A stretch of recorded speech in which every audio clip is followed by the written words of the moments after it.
Hello and welcome back to Perspectives. Unfortunately, we've had a few technical issues. So for those of you watching live or trying to watch live, apologies. We are about 20 minutes over schedule because we've had all sorts of problems getting the stream working.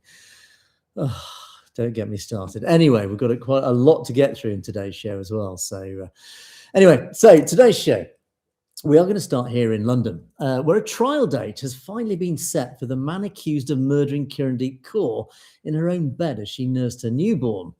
And we ask why this case has received just a fraction of the coverage of comparable killings where the roles were reversed. Former British Columbia Premier Ujjal Dosanjh gives us an unusually candid assessment of the Bishnoi gang's deepening roots that they have in Canada and what is its alleged link to Hardeep Singh Nijjar's assassination says about 4 decades of failed screening by the Canadian government. And in the United States, we're back on the ICE beat, Operation Ice Wall, way stations, mass CDL cancellations, those commercial driving license cancellations, and the Sikh trucker held for 10 weeks over a paperwork technicality that wasn't even his to answer for. It gets worse. And California's transnational repression training is finally live for law enforcement. A real concrete win after a long fight, and we'll tell you what it actually means on the ground. And of course, what still has to happen for it to matter. And back in Punjab, we're going to untangle the mystery of the stone-laden truck that's been burning up social media for the last few days and ask what it actually tells us about where the protest movement goes next.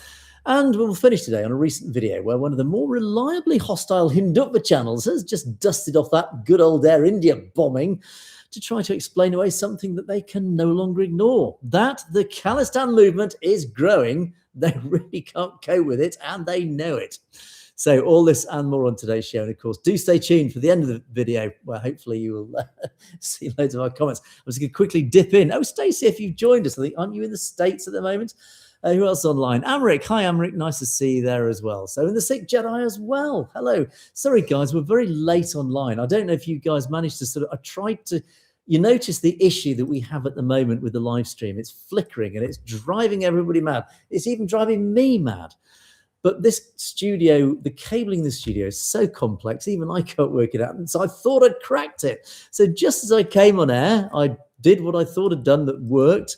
And then suddenly nothing worked. So, yeah, indeed, you did, Sikh Jedi. You've noticed it. We've all noticed it. It's very hard not to notice it. I suppose the one question to you guys, just whilst you're cogitating, and I'm sort of delivering the discussion today, is I did actually try and stream live before this. Did anybody actually come online and see or hear me? Because I'm curious if anybody actually saw me, because I just gave up in the end because I don't think it actually ended up streaming. So do let me know if you did see me live. So if you did, that actually would be really helpful because it means I might have solved, well, at least one of our issues, which is, of course, no sound. When I was streaming properly, you guys couldn't hear me, which obviously made the whole exercise a bit pointless. But anyway, right. Okay, let's go on. As I say, we've got a lot to get through, so I'm going to have to rush towards the end of the show, no doubt. And thank you for the haircut. Yes, Avatar Dylan, thank you. I did, indeed, well noticed. I did actually get my haircut. And I have to say, it's a good summer haircut. It's a lot cooler. And in fact, you guys might notice, yes, indeed, it's bare legs still. because here in London, we are still absolutely baking under the most outrageously unseasonal temperatures. So indeed, you'll have to forgive me on that one. Anyway, gosh, we must get away. I've already wasted. I spent 3 minutes chatting to you guys. It's always very hard to resist. But anyway, right, let's get underway. And yeah, I'm going to start here in London. And here's a video. This is, I always sort of roll my eyes when I see these sorts of videos. This is actually Sky News reporting on the police coming down to sort of do their community service, or you can almost call it. They come to meet the local Sikhs or the Sikhs here in London, which is great. I mean, it's good that they do that. But in light of what I'm about to talk about, it sits a little bit uncomfortably. So I'll play this along. Oh, actually, there's a...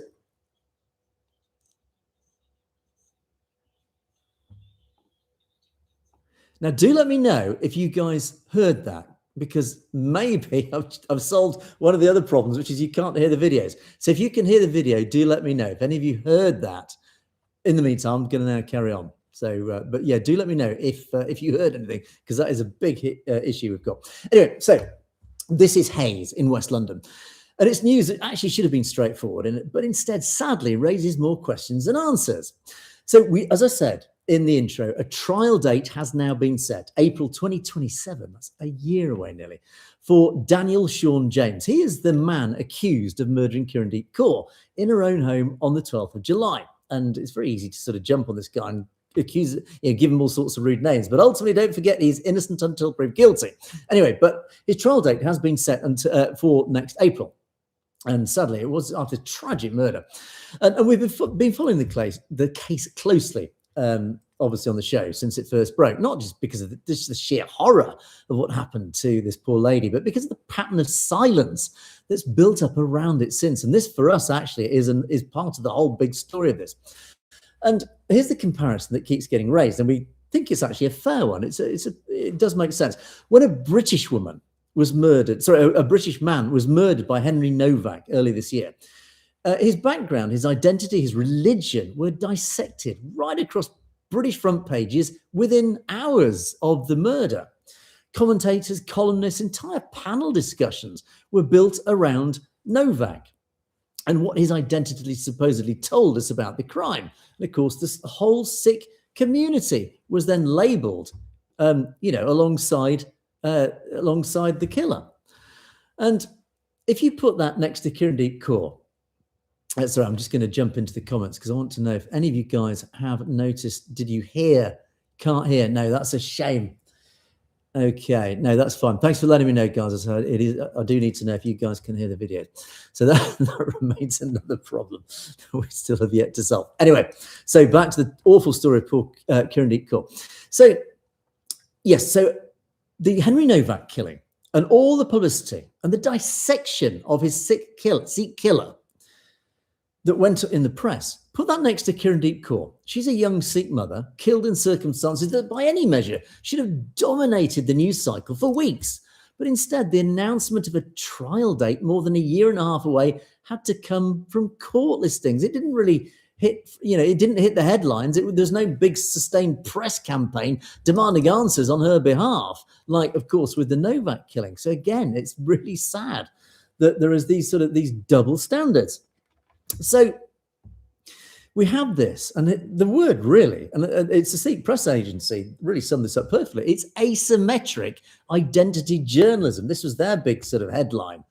And it's not a new observation here for us, and we won't pretend it's a comfortable one to keep making. But sadly, British Sikhs have been asking consistently and for weeks now why a killer's identity is treated as essential public information in one case and studiously irrelevant in another, obviously with Kirandeep Kaur. And the honest answer nobody in the mainstream press wants to give out is that it depends entirely who the victim was. Now, we're not going to claim we can fully explain that sort of asymmetry from here, but what we can tell you is that the pattern is consistent enough and it is glaring enough, it is obvious enough, because everybody's noticed it, certainly from our side. And it's generating real anger inside the community. And that anger is increasingly looking for somewhere constructed to go, understandably. And of course, I'm aware from you guys, actually, who reach me and contact me directly. You know who you are. I know you're online at this very moment. talking about this, about the underlying evidence in cases like this, the frustration that is now really building amongst everybody. And of course, in the Henry Novak case specifically, there is this sense of frustration that the information, the underlying evidence needs to be released in full so the public can judge the actual reporting decisions for themselves, rather than just relying on whatever headline actually finally eventually makes it to print. Now, obviously, I'm not going to break any confidences, but thank you for, you know who you are, who emailed me about this. And specifically, clearly, I think you personify the issue and the frustration and the anger about this. And, we will correspond separately on this. But I think you are representative of the general feeling amongst the community. But it is worth saying, when a community starts organising around a demand for basic evidentiary transparency and just simple equal treatment, again, let's not forget, this isn't extremism. And it certainly shouldn't be reported as extremism. And it's simply what happens when trust, and the key word is trust in institutional fairness, just isn't there. And so I'm going to keep tracking this because it's moving slowly. And as I say, the court case isn't until next April. But as I say, I'm not going to let it quietly disappear because we're going to keep tracking this story. But it is worth stating that this coverage gap has a cost. It really has a genuine cost beyond just the general unfairness of it all. Because when a case like this, Kirandeep Kaur's case, doesn't get the press attention it should get, it doesn't get sustained public pressure either. There's no journalists, no columnists asking the Crown Prosecution Service the uncomfortable questions, no editorial boards from the papers or whatever demanding updates. There's no sort of groundswell of public pressure that makes it politically costly for anyone involved to let the case sort of drift unnoticed. And Kirandeep Kaur's family now has to wait until next year for the trial in relative media silence. But of course, cases with a much more headline-friendly angle just move through the same system with a much bigger spotlight that then holds everybody accountable. And that's the difference. And that is the practical structural harm sitting underneath just the emotional one, the human story. And it's exactly why this kind of gap, this sort of disparity, needs to be called out every time, because it's just not fair in our supposedly fair society. Anyway, let's move on. And Bishnoi, the Bishnoi gang. This is obviously going to move across the Canada, across the Atlantic. So British Columbia. And there's an interesting interview that hit YouTube a day or two ago. It's the former British Columbia Premier, and is actually a federal Liberal cabinet minister, a guy called Ujjal Dosanjh. He's been interviewed, and he's actually been giving a genuinely uncomfortable and I would say genuinely necessary assessment of just how deep the Bishnoi gang's presence in Canada now runs. Now, I want to play with you, and I'm just watching this thing flickering. I do apologize. I will get this sorted, so do bear with me, guys, on this. I'm just going to play in the background. I'll let you see. This is the interview itself, and obviously you can't hear it, but I'll just quickly run through so many of the sort of the issues that were covered in this interview. Now, this interview is important because it sits what actually sits behind it. US federal indictments have now explicitly linked that Bishnoi network to the assassination of Sikh separatist leader Bai Najjar, who of course was shot dead outside his Gurdwara in British Columbia 3 years ago now. And that's no longer any sort of allegation confined to Indian government denials or even Canadian intelligence sort of assessments that are sort of quietly circulating around the official circles. It is actually now sitting inside the American federal justice system in public indictment documents with all the evidence that it carries. In other words, it's out there in the public domain. There is no denying this. So this guy Dosanjh, his argument, and it's really a hard one to wave away, coming from someone who clearly knows. He's held senior office in both Ottawa and Victoria. And he has decades of first-hand experience with South Asian organised crime in Canada, and including himself actually having survived an assassination attempt tied to Sikh extremism, supposedly, in the 1980s. And it's important because it's all about Canadian immigration and organised crime screening. And his argument in this interview, what he's saying is that this screening just has not kept pace with how this huge criminal ecosystem has just grown and evolved since then. And what began really as a more contained community level criminal activity, so in the 80s and 90s, it was fairly sort of localized and small scale.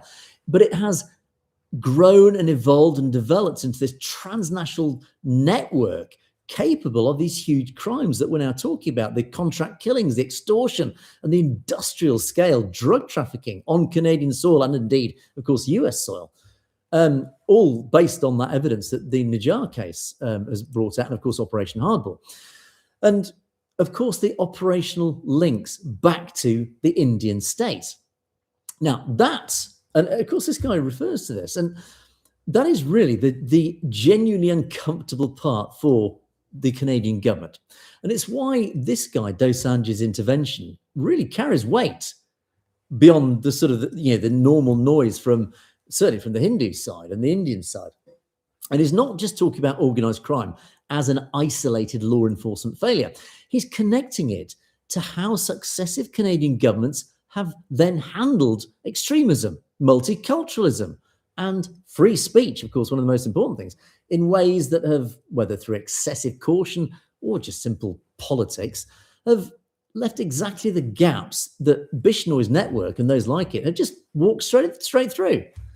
In other words, they've exploited the sort of weakness, this ongoing weakness of the Canadian government. So, and he brings this analysis right up to the present moment and Canada-India relationships under Carney's government, and whether there is any realistic prospect of building a functional bilateral relationship that is based on human rights. Well, I mean, can it really be done? Certainly in the context of the murder of Najjar.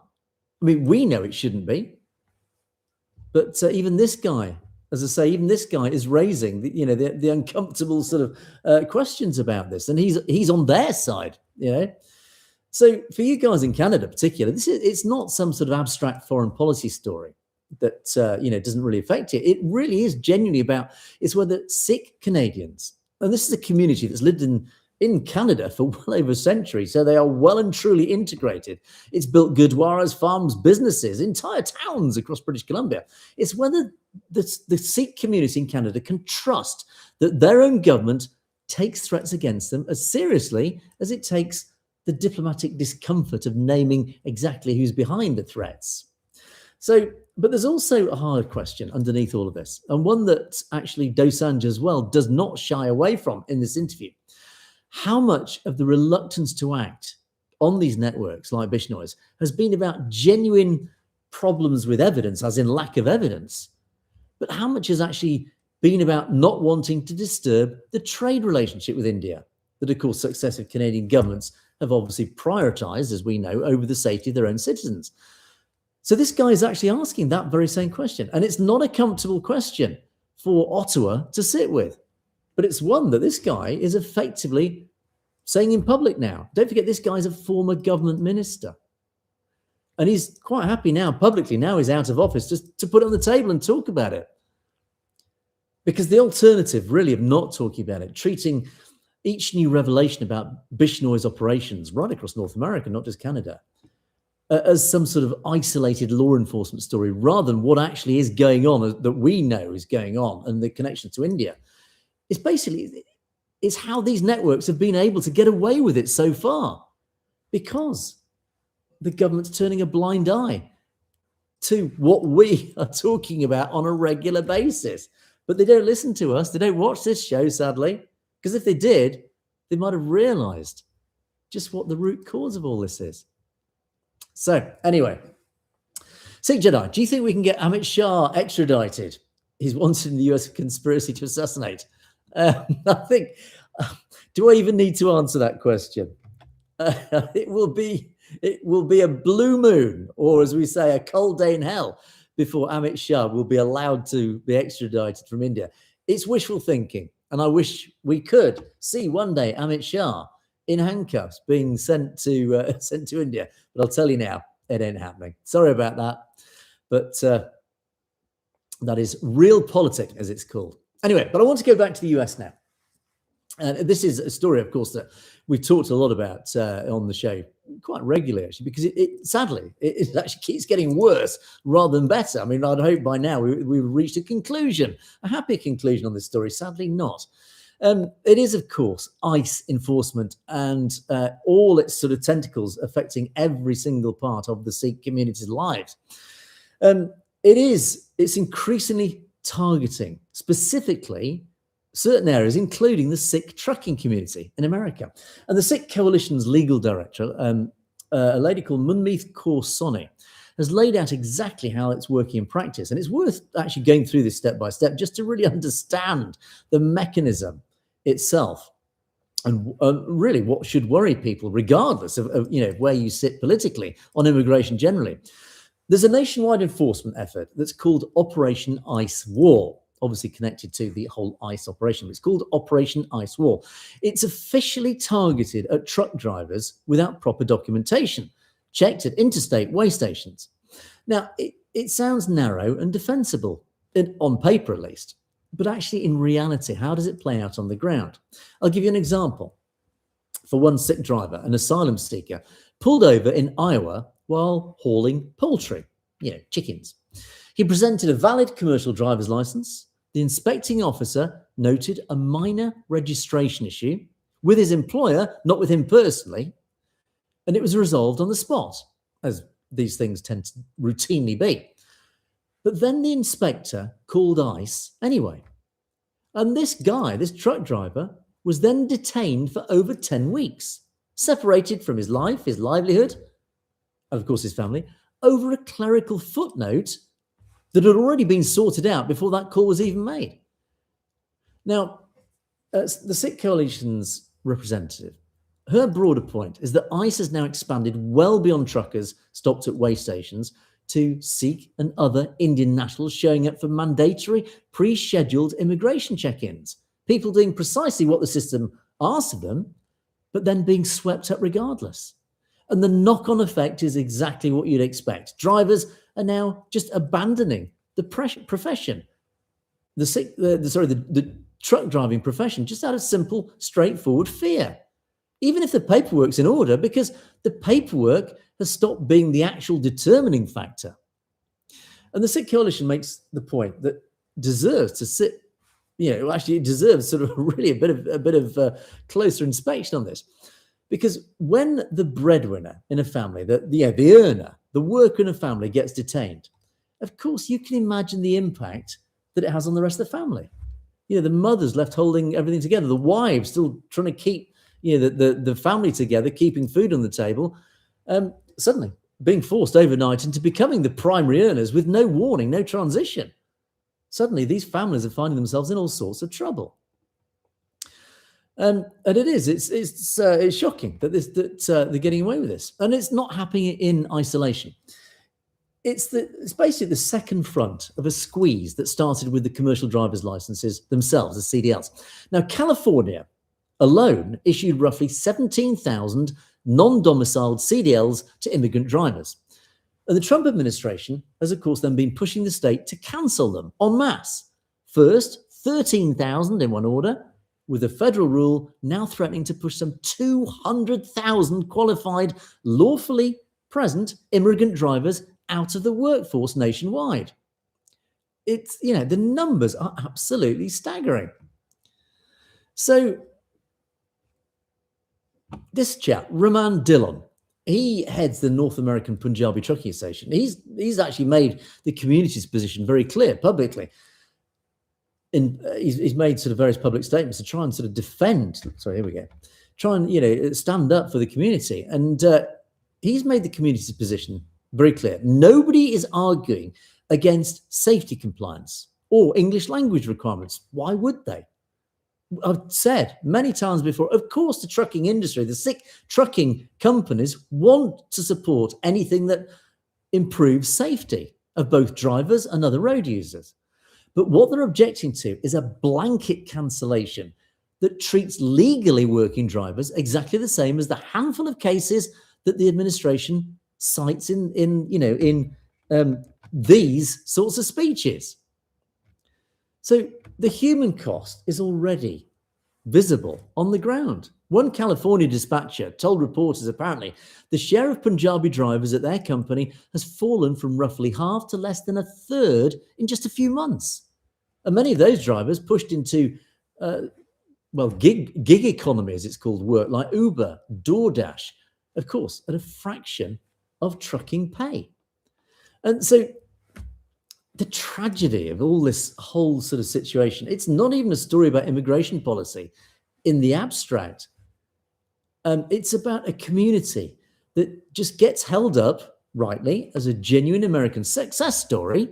Because don't forget, Sikhs made up an estimated 1 in 5 of America's truck drivers, keeping those supply chains going right across America. But they're being treated instead as a target population for an enforcement effort that keeps finding just new reasons, new excuses, new justifications to expand its own reach. It's absolutely outrageous, and it's sad. I have to keep talking about this story. As I said at the beginning, it doesn't seem to be improving. It just seems to be getting worse. So anyway, let's move on to the next story. Before I do, let me just dive into the live comments. Let's see what you guys are talking about. Do you think they'll extradite Bishnoi? No. Again, my personal opinion, not a chance. Again, because, in fact, if you watch one of my shows, was it last week I talked about the possibility of extraditing Bishnoi? No chance, because he knows that he knows where the bodies are buried, is the phrase. He knows the skeletons in the closet. He has too much knowledge of the Indian involvement, the Indian government's involvement, Raw's involvement in transnational oppression. There's no way on earth that India would let him be extradited, because they know the first thing that Bishnoi is going to do is make a deal with the US authorities to try and not spend the rest of his life in prison in America. He'll say, look, I'll tell you everything I know if you reduce my sentence. And India knows that.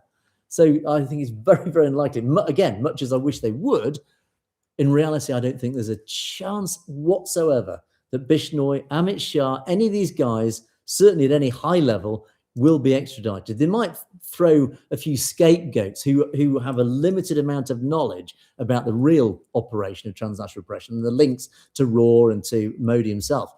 So there might be a few underlings they might sort of throw under the bus, is the phrase. But I don't think anybody who really matters, I don't think that's going to happen.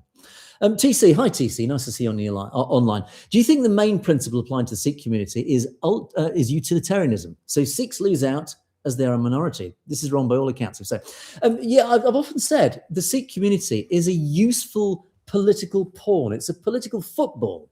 Certainly here in the UK, less so, I think. Well, actually, no, maybe even equally so in North America. It is a small enough community that is easy to upset and, again, to use this phrase, throw under the bus politically, because actually their voting bloc doesn't really matter, does it? In the grand national scheme of things, does it really matter? No, it doesn't. If you balance out trade interests of the United Kingdom with India and the Sikh community, if the Sikh community hate the government, they say, so what? You don't matter. We're talking about billions of pounds of trade deals. That's the reality. But then when it comes to election time, see the switch. We love our Sikhs. You know, we love you. Come and vote for us. The Labour Party, we're great on this. We'll give you your 1984 inquiry. We'll give you everything that you've been asking for. We'll free Jagtar Singh Johal, etc., etc. So no, sadly, yes, I think utilitarianism, is that the right word? Basically, I think Sikhs are treated as a useful block of the population, actually in North America just as much as the UK, to use politically when you need them and to discard when you don't need them. And I've probably covered enough stories about all that anyway, so probably to provide enough evidence. So, Sikh Jedi, do you not think Sikhs like Panoon just talk nonsense and shout for attention? Why make noise? No, that's, again, actually, I did address this in, was it last Perspective show or the one before that? I did actually talk about this because was one of the commenters, in fact, a couple of commenters, and I think one of them was is an anti-Khalistan. He made quite a few sort of, I would say, quite negative comments about Panoon. and I don't have time to talk too much about it because I'm going to run out of time already. I'm already well over time. But it's always interesting to address your comments directly anyway. It's probably more interesting, actually. Let's do that. So Panoon, and I'll just reiterate what I said in one of the other shows. Panoon has an important place in the Khalistan movement. His style is very, as we know, very bombastic. It's very loud. It's very sensational. It's all clickbaity. But on the other hand, at the other extreme, you've got organizations like the Sikh Coalition, you've got the Sikh Federation International, various other organizations that are, I would call them dry and boring. They're dry and boring because they do the hard, necessary legal work. You cannot get Khalistan without several things.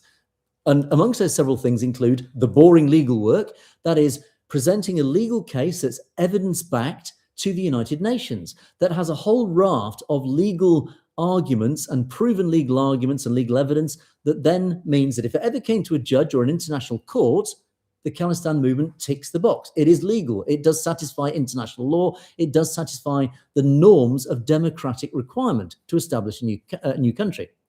But at the same time, you also need popular support. Obviously, you need enough people to support the idea, hence the referendum. And of course, you guys out there, those who support the Khalistan cause. And of course, those who support the Khalistan cause range from the young to the very old. And those of us who are, let's say, more mature, like a little bit of sort of something that is well-reasoned, is intelligently put across, very sort of conservatively put across. But the young, particularly the TikTok generation, I don't pretend to understand them, but the TikTok generation like flashing lights, hard colors, sensationalism. They need the clickbait. Because don't forget, with all due respect to them, their attention spans have been trained to be short. So they need people like Panoon to grab their attention and say, look, do you realize what's going on? So in other words, the Khalistan movement needs all these separate elements to be successful, because each one on its own will not push Khalistan over the line. It needs each one to work jointly together as a united army. Don't forget, an army needs artillery, cavalry, foot soldiers, air support, etc., etc. It needs all those elements to be successful. So the Khalistan movement, metaphorically speaking, needs all those different types of firepower to win the war. So I hope that makes it clear why, my opinion, why actually I think don't knock Gurpreet Singh Panoon. Because firstly, apart from the fact he's behind the referendum, which is another vital piece of the jigsaw to build the picture of Khalistan, but it's also his videos and his lobbying, his activism. It does serve a big purpose. So anyway, right, shall we get on with the show? Because I say we're so behind time. I'll probably have to drop one of the stories at the end. Now we've talked a lot. California. Yes, let's talk about California. SB 509. Do you remember, guys, about a year and a half ago, Governor Newsom, SB 509, and the outrageous situation where SB 509, which was the transnational bill in California, it was supported universally, but Governor Newsom didn't sign it, despite everybody supporting it, because clearly he'd been got at by Hindutva, and it got rejected out of hand. It was an absolute democratic outrage. But anyway, as it turns out, Governor Newsom has a lot more to his tally to accuse him of all sorts of things. So he's certainly not on the side of I would say democratic norms, or certainly the minorities in California. But anyway, so after that failure of SB 509, California's Office of Emergency Services has actually now, fortunately, thanks to the lobbying of the Sikh community, has actually made its transnational repression training formally available to law enforcement agencies across the state. So there's been this huge activity behind the scenes anyway, regardless of the bill not going through. And of course, if you've been watching this show, you'll understand why it matters. Transnational repression, of course, it's not some sort of abstract academic phrase that we sort of throw out there lightly. It is basically the lived reality of you guys, wherever you live around the world. And those of you who've received these dreadful duty to warn notices, those notices that tell you you are likely to be attacked, possibly fatally, by the forces of India, warned by our intelligence agencies and our law enforcement agencies. That is the reality of transnational oppression. For you guys, it's an outrage in a modern democracy. As I say, it is that lived reality that many in the community, particularly the Khalistan community, are having to live with. And of course, in the most serious cases, it does refer to alleged assassination plots linked, of course, to India into North American cities, and even in here in London, Avtar Singh Kanda. But anyway, back to the training. So what this training actually does in practical terms, it gives California's police departments a formal framework for recognizing when someone in their jurisdiction is being targeted by a foreign government's agents or their proxies, like the Bishnoi gang. And rather than defaulting to treating it as a routine sort of harassment or stalking complaint with no wider context attached, it is now actually, it's got its own legal bucket, let's call it, to be classed as. And that matters because, of course, that then can be used politically and legally to do something about it. So, as I say, the distinction is bureaucratic, but it matters because it's the difference between a case getting quietly filed away at the local level and a case getting flagged and escalated to the federal agencies where it actually belongs and where then, of course, it can be properly investigated and dealt with. So the Sikh coalition, after that loss of SB 509, is now turning to this harder, slower phase of the work, following actually a pretty familiar route. It is just the hard groundwork. It's working directly with the Gurdwaras, the Sangat members right across the state, especially in the cities with the largest Sikh populations, to make sure that local officers actually know that this resource exists in the first place and then train to use it when it matters, obviously when they need it. And if the law didn't make the statute books, at least they can educate those that matter anyway. So it is very much advocacy work that continues well past the reach, or well beyond the reach of Hindutva. And as I say, I'll keep tracking this because it's a good news story amongst the whole context of bad news around that, what was happening. So it's a little win for the Sikh community. So well done, guys in California. And then the stone-laden truck story. I just want to quickly cover this one. How are we doing for time? We've still got 10 minutes. We need to talk about the comments. So we're all right. We're doing all right. So Punjab, yes. This is a story that's been... it's been burning up social media for days. And I wonder sort of whether or not to cover it, but it does it's actually suddenly hit the mainstream now. So it's interesting that it's sort of been quietly simmering away on social media, and now the mainstream are picking up on it. So I thought, you know what, let's take a look at it and talk to you guys about it, because you guys might have your own opinions about it. The footage and what this is about, footage has emerged that shows this truck, reportedly loaded with stones, making an unexplained journey that's been traced, depending on which version of the story that you follow, from the scene of an accident to a police malkana, and eventually to one of the protests. Remember the CJP protests in New Delhi, Jantar Mantar. So this truck allegedly turned up at Jantar Mantar, loaded with stones. Why? Curious. Well, one of the investigative outlets that's looked primarily, I'd say it's a main one that's done the investigative work on this, News Laundry. They've been trying to trace the actual chain of custody of the truck, and mainstream Indian outlets have now obviously picked up the story too, which does tell you that it's now moved well past just sort of a fringe social media rumor or conspiracy.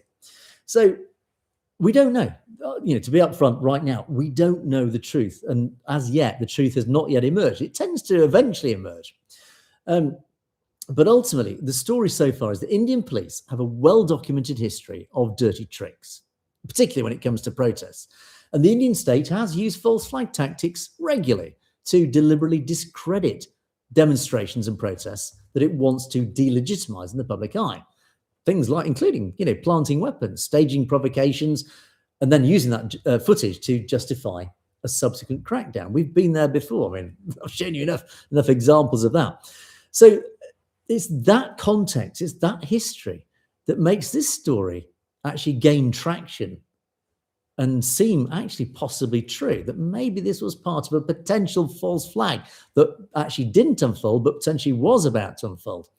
So, as I say, but having a plausible motive to do this, and as I say, the track record that they could be behind this, of course, it's not true. So, as I say, it's not confirmed.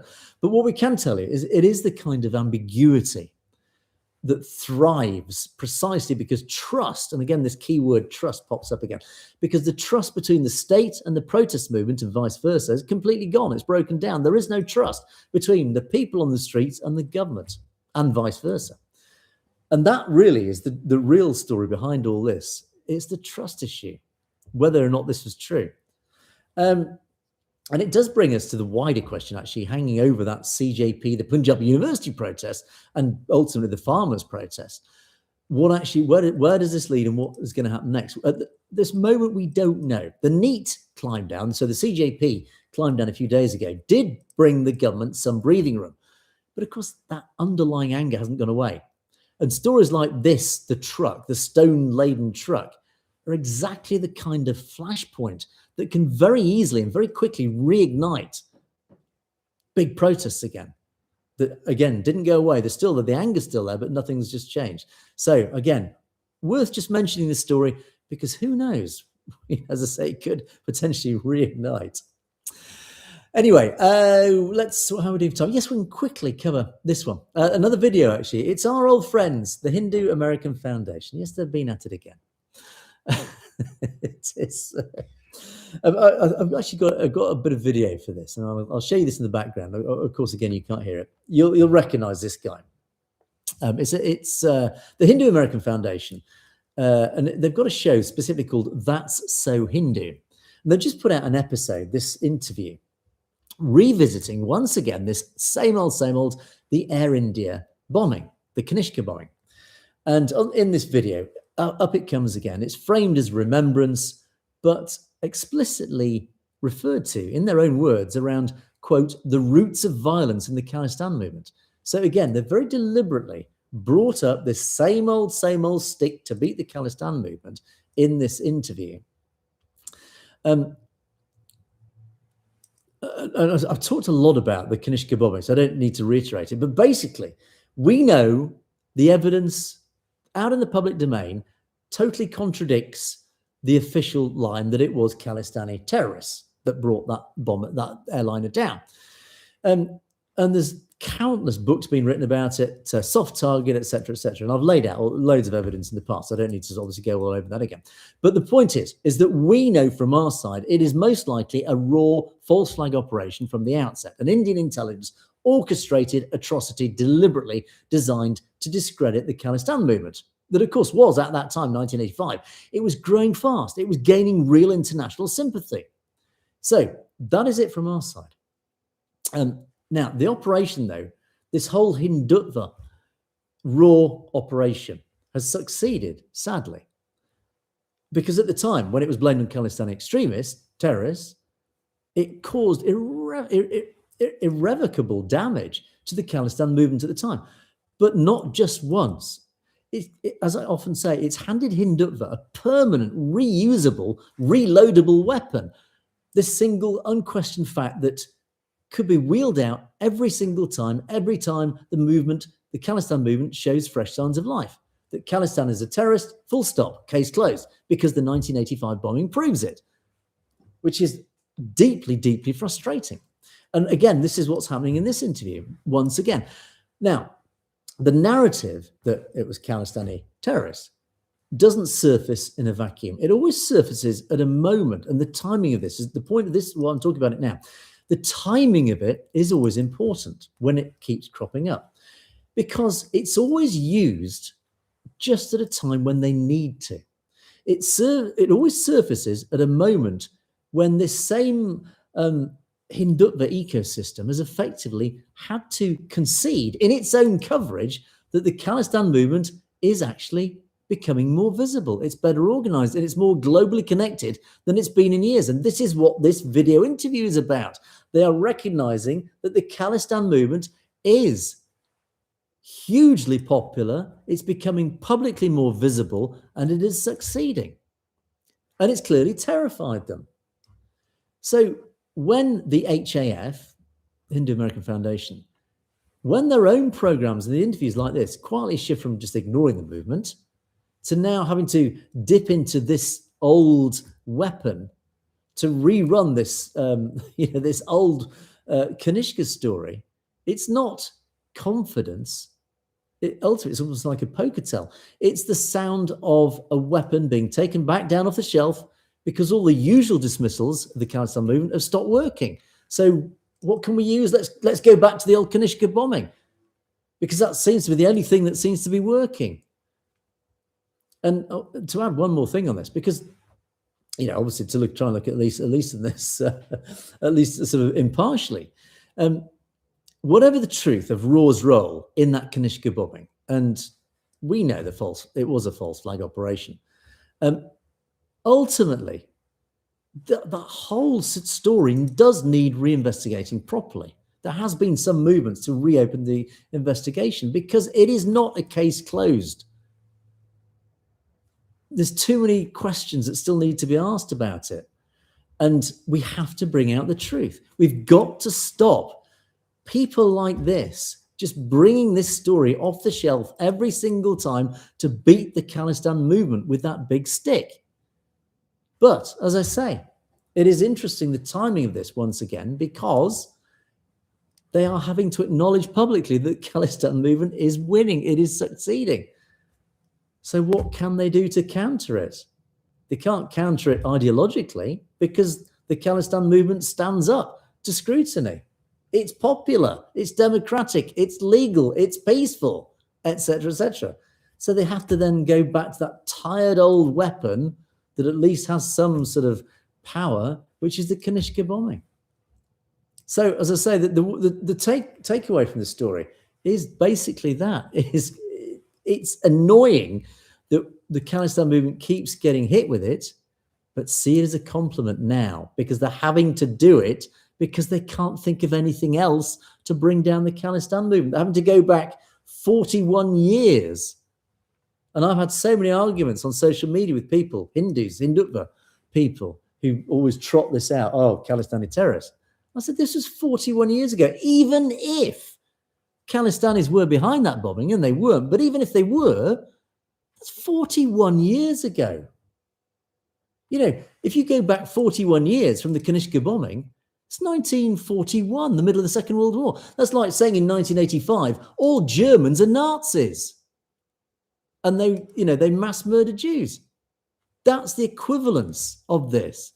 In other words, you cannot, even if they were behind the bombing, you cannot tarnish today's Khalistan movement with that bombing. It just doesn't, there's no logic behind it. So sadly, despite the fact they keep having to trot it out, they're losing. Sorry, guys. And the more they use it, the less impact it has. It's starting to sort of fade away, this whole idea. Every year that passes, trotting out the Kanishka bombing, it's becoming weaker and weaker as an argument, despite the fact that the Khalistanis weren't behind the bombing. So there you go. Anyway, hopefully, as you say, TC, psychopathic brainwashing. It is indeed. It's shocking. And I'd say the number of Hindutva people I come across online who are so utterly brainwashed by all this. It's deeply sad, I have to say. And I try to sort of educate these guys, which is very patronizing, but I try and say, look, just try and look at the evidence, not just what you're being fed by the Gadi media. So let's have a dip into the comments. B Singh, hello, B Singh, you're online. Nice to see you online as well. What have we got to say? Air bombing 6 has nothing to do. Yes, absolutely, B Singh, you're absolutely right. TC, we covered your psychopathic brainwashing. It is indeed. And Singh C, 1984. Welcome, Singh C. Nice to see you online. Khalistani was not in the capacity of doing that because they are brutally murdered by the Indian government in Punjab. Exactly. They are looking for shelter in Canada. Why did they deceive them? Yeah, and again, this is the whole logic of the whole thing, is that Khalistanis have had to flee India because of what was happening to them in the 1980s and obviously subsequently in the 1990s. They were being mass murdered extrajudicially in their own land by the Indian government. And they've been persecuted and murdered by the Indian state ever since partition. So anyway, and Singh C follows up. What do you say? Thank you for your services, sir. Council will always remember everything they hand which raised for our... Absolutely. As I say, I am here for one very good reason. It's because I believe passionately in the whole concept of Khalistan, as I believe every British person has a responsibility and a moral obligation to do so, as I often say, because of the, and I don't take this personally, the British Empire. I've benefited from it, as many of us have done, but I still find it deeply sad that the British Empire did annex the Sikh Empire at the time. I think it was a huge loss to the world. And I think our compensation, that our generation, I carry no guilt because I obviously wasn't there, but my compensation as a British citizen has to be to fight morally as much as I can to ensure that Khalistan is delivered. I think it is a moral obligation of the British government to help establish Khalistan as some way of recompensing the Sikh people and the damage that the British Empire did to the Sikh people back in the 19th century. So that is why I sit here. And it's, I mean, don't be grateful for my help. We are all in this fight shoulder to shoulder together. We stand side by side to push this over the line, and we will get there. And I do hope one day we will all stand on Foundation Day, Establishment Day, whatever you want to call it, the day that Khalistan is finally established. I hope we all stand there raising a cup of chai to the sun to celebrate the day. I do look forward to that. I know it's coming. Anyway, right. So comments time. Let's dip into the comments. Loads of comments to get through, and I must. Sikh General, is Khalistan not a fascist ideology? No, absolutely, it is not. And we don't have time to sort of pick apart that in sort of academic detail, but let me just quickly address that thing. What is fascism? And there's 1,000 different definitions. If you go on social media, you'll see the word fascist thrown around all the time. Khalistan cannot be achieved without killing more people in World War II. Well, that is, again, that's a very big claim to make. We don't know in reality how Khalistan will happen. Let's say, for example, if you look at what happened in the Balkans, in the breakup of Yugoslavia. If India breaks up, will it follow that same pattern as the Soviet Union or Yugoslavia? Will bloodshed ensue? Hopefully not. Sadly, these things don't tend to be completely peaceful, but the Soviet Union breakup was relatively peaceful. I don't think there was any sort of mass violence, and I suspect India may fall apart the same way. But back to the fascism comment. Too many questions coming. We've only got a few minutes to talk about these, but I will try and address some of them. At least the fascist comment is an important one. It won't be fascist because when you look at the model of the Sikh Empire, Panj Pyari, which was this it was a uniquely democratic governance model that essentially was egalitarian in every sense. It was not a specifically Sikh top-down imposition of governance. In other words, it wasn't almost like you will act as Sikhs, or everybody in Khalistan must follow Sikh philosophy. Not that at all. It will follow the guidance of the gurus, effectively. The whole governance model will follow the Sikh Empire. Don't forget, Sikhs were a minority in the Sikh Empire. But the Sikh Empire had every ethnicity there, present and happily present, protected. But importantly, they were all seen as equals. And don't forget, one of the tenets, and I'm sure you guys obviously know this better than I do, but one of the key tenets of being a Sikh is when you deal with Muslims, Christians, Hindus, whatever, it is not your obligation to try and convert them. It is your obligation to make a Hindu a better Hindu, a Christian a better a Christian a better Christian, a Muslim a better Muslim, etc., etc. In other words, that's the difference. And I think that is unique to Sikhi as opposed to any other religion that I can think of. So that is why the fundamental philosophy of of Khalistan won't be any sort of fascist, you will become a Nazi like Germany. It will be, look, you are free to practice your religion. You're free to essentially say whatever you want, freedom of speech, obviously within the bounds of legality. But ultimately, that is the whole concept of Khalistan is diametrically opposed to the concepts of fascism. Fascism is there is only one way. You will align or you will be punished. Look at the Nazi Germany. That is the sort of fascism in its ultimate manifestation. So Khalistan will be the absolute opposite of that on almost every level. Its whole governance model treats everybody has the same ability and opportunity to become part of the governing Panj, the five leaders of Khalistan. That's the difference. So as I say, it's a very academic argument. Maybe I'll do a whole piece about it one day. But do watch my podcast with Dr. Grail. They're always fascinating. We talk a lot about fascism, and we certainly compare India today to 1930s Germany. There's a lot of quite worrying sort of parallels. So anyway, I hope that sort of tries to explain it. So Hindutva is fascism. Yeah, TC, I mean, I'll have to say, exactly. Sikh Jedi, so can Khalistan be ruled by Hindu? Yes. That is the point. That is it. Yes, I think. Correct me if I'm wrong, any Khalistanis. But the whole point of Khalistan is it literally, if you are good enough on a meritocracy basis, you can rule Khalistan. Well, there's not going to be one ruler properly. There will be, as I say, there'll be a hierarchy. But ultimately, yes, Hindus could dominate Khalistan as long as they are elected by the people of Khalistan on all, everything being equal. That is the whole point. So when you say, and people say, oh, it'll be fascist, it won't be. It will be the ultimate egalitarian state. So I hope that makes sense. So anyway, I've not even started the comments yet. We've only got 5 minutes to zip through. Let's zip through some comments before I go back onto the live stuff. Where are you? Comments. Here we are. Oh, Danny, thank you, Danny. Loads of contributions. Again, we don't have time because I spent so much time on your live comments. The Khalsa Rising story, Danny. Sorry, Danny, I don't have time to go through in detail, but thank you for your contributions. You did have a lot of discussions to sort of talk about. This was quite an interesting one about a lot of leaders like Amritpal Singh. You also talk about Bindravani over my shoulder.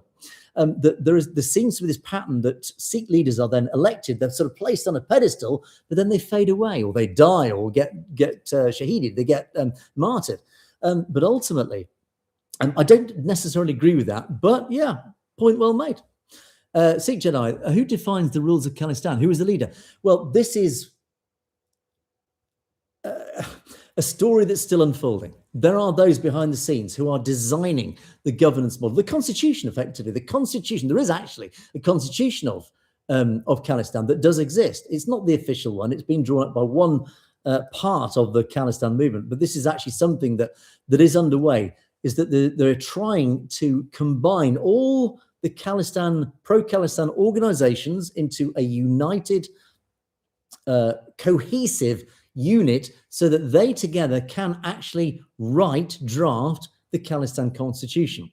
And that will then define who does rule Khalistan, who will be the leader, or at least how the leader will be elected. And the existing constitution does actually go into great detail. I did must be a couple of years ago now, I think I covered it. I did a whole show looking at the Khalistan constitution and how it does actually elect the various layers of governance, and then ultimately the Panj, the five who will sort of essentially lead, and then ultimately the leader of the Panj, etc. So Sikh Jedi, you don't support Khalistan. Absolutely, that is your prerogative. We are here but to try and persuade you, and I'll do my best to persuade you. But ultimately, that is the beauty of democracy, is that you can totally not agree with it. You can argue against it, and we'll be very happy to try and have that conversation, that friendly debate, with the expectation that we will win you over, Sikh Jedi. Hopefully one day, we'll see. Anyway, must get back to the comments. Right, Danny's there again. Thank you, Danny. Good heavens. Kemal Singh Handi. Punjab is an independent country, but Hindu always know that. Only Punjabis, due to brainwash, they always want to be Indian. Yeah, sadly, these, of course, is the Punjabis who are so indoctrinated by living in Punjab. They are obviously educated by Hindu teachers, Hindi-speaking teachers. They watch the Gaudiya media.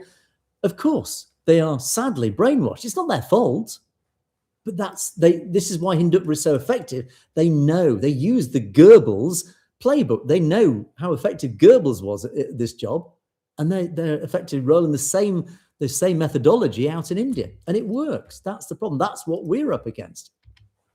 Bikara, the previous chief minister. Oh yeah, this is interesting. Chief Minister Foreman was a Dalit. I talked about Dalits really not reaching levels of leadership. Actually, you contradicted me, and I must be wrong. Thank you, Bikara, for that. Good job. Anyway, at least you appreciate my other stuff. So, Danny's back again. Thank you, Danny. Again, we give you a lot of airtime, so I hope you appreciate that. Gamon Greywell, Satsri Akal, and of course a big Satsri Akal to you guys. Danny's back again. I love this comment. This didn't make me laugh because of course it's in, I guess, Punjabi or something. But there's a few words that pop up there. Moustache, Viking style. Pride built to last. So I've no idea what that is, but I love it. It just made me chuckle. That in fact, guys, you guys in the UK who've ever watched the Fast Show actually might pick up the humour in that. It's like the old gentleman sitting in his chair, moustache, Viking style, pride built to last. Anyway, you'll know the character I'm talking about. FNUY8I. It is right, sir, 100%. God bless you. Well, God bless you. Thank you for that lovely comment. Much appreciated. Just be cool. Good information. To which Danny responds massively. Thank you, Danny. B Sing. Oh, hello, B Sing. You're online as well. Mr. Angus, how about current comments? The live comments. Oh, I'll have to probably come back to them because I need to try and get through these quickly. We're already over time. But B Sing, always loved your deep analysis on Sikh's perspective. Much appreciated. Thank you, B Sing. That is appreciated. Stay safe. Oh, this was, again, actually an important point. We don't have time to talk about it. Thank you, Stay Safe. Ultimately, about the original Dharam Yudh Morcha, and the lead up to 1984, the sort of the marches, it was essentially the build up to what happened, Operation Blue Star, Bindranwale, end up in the Golden Temple, etc. And we should relabel it as the Sikh Revolution, because it was in many ways the Sikh Revolution. And that, of course, then does have a massive sort of PR impact about the whole Khalistan movement. I did want to talk about Abella. We talked about Tamil resistance. You were quite rude, Abella, on this. The Tamil resistance was in Sri Lanka, not in India. And Stay Safe came back and said, actually, no, it wasn't. They don't forget, they assassinated Rajiv Gandhi. And yeah, I'm afraid, Abella, you're wrong on this, is that the Tamils were very much active in India. Don't forget, the Tamils, most of the training bases of the Tamils, the LTTE, I think they were called, were actually on Indian soil. They were very active on Indian, particularly in Tamil Nadu, obviously. And they were, of course, behind the murder of Rajiv Gandhi. Yes, he did support, indeed. He was on the Indian government side. That's obviously why he was assassinated. But it occurred, he was murdered on Indian soil. So the Tamils were very active, indeed, on Indian soil. So I'm sorry to come back to you on that. But what I would say is, your final comment is deeply rude, so please refrain. I did actually approve it because I don't like blocking comments, but please, in future, if you disagree, don't be insulting about it. Just disagree. Navjot Nijat, the way Angus presents the program is so good that you want to keep listening and not change channel. Thank you for that. I'm so delighted. Much appreciated. And excellent information as always. Angus is so concise and clear. I'm not concise. I just keep going. And once I start, I'm like a clockwork machine. And I do apologize because I do go on. Once I start on a rant, it's very hard to stop me. So you guys, it's a shame actually I can't hear you, physically hear you, because you'd say, shut up, Angus, and move on. So as I say, I do get very passionate about certain subjects. Stay safe. Thank you again. We're already over time, so I don't have time to talk about that. Thank you. I will look into that in more detail. The definitions of Hindu phobia, the weaponization of these Islamophobia, Hindu phobia. It's a whole rabbit hole that we could easily go down. Government versus the people. That's what it is. Hinduism is a cult. The RSFs are like termites. They should be banned. Truth is life or death. Only the Khalsa can uproot any black rulers. Khalistan, Zindabad, India, murderbad. And B. Sandy, spot on. Khalistan, and yes, this is actually Sikh Jedi, to address some of your comments. Thank you, B. Sandy. Khalistan will be fair to all, just to all, and deliver truth to all. That really is what Khalistan stands for. Obviously, it'll take time. There's a lot of media work predictions. Within 10 years, the world's asylum seekers will be at Khalistan's door because the whole world wants fair rule. That really is why Khalistan, I think, will be so popular, as the Sikh Empire indeed was. Don't forget that there were Jews back in the 19th century, I think it was, early 19th century, who fled, was it Armenia? Anyway, somewhere further north. They were being heavily persecuted. Where did they find sanctuary? Khalistan. Because that is what Khalistan is, or was, or so when I say Khalistan, the Sikh Empire, a slip of the tongue. They sought sanctuary, and they were given sanctuary in the Sikh Empire, which is what Khalistan will be. That is what it stands for. Avtar Dillon, how are Sikhs going to get independence is beyond me. It doesn't matter. It's going to happen. We could never predict these things. We never thought, even 4 days before the Soviet Empire fell, before the Berlin Wall fell, none of us could have said the Berlin Wall is going to fall in a few days. You would have said no chance. And then suddenly it fell. That's how these things happen. Life is weirdly like that. That's why I say, keep faith. It is time to root out the RSS, Azad. You're absolutely right. And we are doing our best. There's loads of people doing some sterling work on that, trying to dig out the RSS. Not least Peter Friedrich in the States. There is that Caravan magazine and work with Sciences Po, etc., etc. They're doing a fantastic job to root out the RSS. SSIC. Hello, Angus. Hope you're well. Well, thank you very much. Good to see you. It's good to see your comments as well. I hope you're well as well. Thank you, SSI Singh. Good to see you back on the comments. And oh yes, the final one. Finally, we got there. We're only 3 minutes overdue. Khalistan Zindabad. Of course, that is the comment we do like to finish the show. Let me have a quick dip into the comments. How are you guys doing on the live comments? The Sikh Jedi, very active. BJP is an anti-Sikh party, says B Singh. It absolutely is. I mean, it's stating the obvious, isn't it? When I said, you think there's a lot of chat between you guys. Mr. Angus, how about current comments? B Singh, you asked me that earlier. Yes, I think. Well, hopefully I've addressed a few more of your live comments. Do keep the live comments coming. I just wonder, actually, I don't know if this is going to work. If you're addressing a question to me, put it in capitals in future so I can pick it out. Because obviously a lot of comments scroll very quickly and I'm trying to sort of talk and run the show at the same time. So it's very hard for me to sort of see your questions. If there is a very specific question you want to ask me, put it in capitals and maybe keep it short as well, just to keep the flow going. So we'll try that. I don't know if it'll work, but we'll try it. Maybe tomorrow's show. Live at 5 again, we'll try that. Give that a go. Anyway, I must wrap things up because I say we are over time now. I will try tomorrow to stop the flickering. I'll have another go at going live. So do join me, hopefully at 5 o'clock UK time, 5 p.m. UK time, I'll be online, all being well. I will try once again to stream properly again, as opposed to the flickering way. I think Jedi's just jumped in there. Going back to Kirk Core, do you think the media incited hatred? Yes, absolutely I do. They play a massive part of that. I think I have addressed that before, but the quick answer is yes, I do. They have a huge responsibility and they misuse and abuse that responsibility regularly. Media is there to manipulate. It manipulates under the agenda of who owns that media. What more can I say? Simple answer. Right, I must wrap up because I say we're over time. Thanks you guys. Thanks for being there online. Great to see you. Thanks for all your comments. Much appreciated. Do keep your comments. Don't forget when it's uploaded, do also pop some comments after the show once it's uploaded in there because it always helps with these comments as well. Thank you. Don't forget to email me. Thank you for you guys who have emailed me. You know who you are. One specifically, I haven't responded in detail. You know who you are. I will respond in detail. But if you have any links, stories that you think I need to know about, even just rumors, let me know. Pop them in the comments below. Send me an email so I can research it. But that is it for another day. Have a great night, guys. Thanks for joining me. I do hope to see all of you tomorrow at 5 p.m. live. Thank you, guys. Sat Sri Akal to UTC too, to the Sikh Jedi as well, indeed. Thanks, guys. Great to see you online and have a great night. All being well, I'll catch you guys tomorrow. Have a great day. And hopefully I can find B Singh as well. So that's really Cal. Hopefully I'll try and catch you before I press the stop button. So where are we now? Oh,